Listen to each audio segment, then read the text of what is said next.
Valsarar komnir í úrslit Mjólkurbyggarsins, þetta hlýtur að hafa verið skemmtilegt? Þetta stort hérna fyrir félagin og stort hérna fyrir strákana minna. Mikið vinna sem búin að lagt í til að vera aftur liði sem keppa titla og hérna bikar var eitt af okkar markmiðum að komast alla leið. Núna erum við komin í svona einu skrefi hérna til að vinna hérna Mjólkurbyggar og bara stort fyrir félagin og bara mjög stoltur líka með stuðningin í dag. Þetta stort fyrir stuðningsmenn okkar líka sko, sem sýndu í dag hvað þetta skipta máli fyrir klubbin eins og Valur. Var lögð mikil áhersla á byggarinn að koma klubnum á réttan farm? Ekki meira en á deildin og ekki meira en á Evrópukeppni en þegar þú í Val og þegar þú með svona leikmenn eins og ég með og hérna þjálfarateymi sem svona rosalega mikið metna mikið þá leggja þú áherslur í rauninni að vinna bara hver einasta leik sem næstur á dagskrá og hérna bikar alltaf svona sérsta keppni eins og ég kom mjög oft inn á og hérna komast alla leið í úrslit að svona kveikja í öllu í klubnum og Valur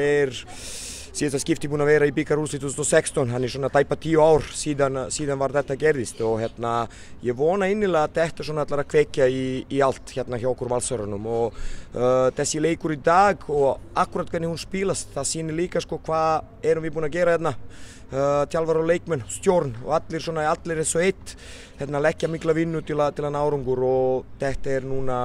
uppskýring eftir því. Og spilamennskan hér í dag bara mjög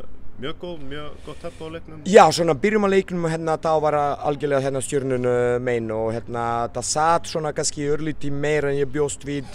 pínulítið treytta utan þetta var minni meira svona 70 leikur í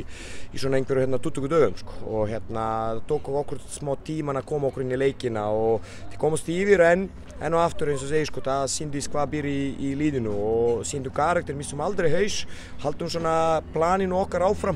og hérna náum að skora marki í fyrra leik og fara í hálfleik svona 5 pússa nokkra hluti og vinna sanngjarnt á endanum. Hlýtur bara að vera ánægð með frammistöðu liðsins? Frábær frammistöða, sérstaklega eins og segi sko, við erum að spila 3 daga fresti, það engin önnur lið í þessari hérna keislu eins og við, deildin, bikarinn á milli, Evrópukeppni núna nálgast en hérna búin að vinna mikið fyrir þessu að vera því og það bara forréttindi að vera í öllum þessum keppnum þannig við ætlum bara að nota það í botn. Núna alltaf klassíska spurningin vestri eða fram þegar... Alveg saman, leikur, núna ekki hægt að velja heimaleikinn utan leikur verður hérna á Laugarásvelli og hérna þessi leikur í ágúst það skiptir engum máli hvað lið kemur, bæði lið hérna fram og vestri búin að sína í sumar bara mjög flottir og hérna við erum með vestra núna eftir nokkra daga fyrir vestan í deildinni þannig núna ég ætla að íta þetta aðeins til hlýðar og byrja morgun að undirbúa vestraleikinn á Laugarni. Það var greint frá því, minnum í dag að Valur hefði haft samband við Jónas Kristinn Bjarnason, það rétt?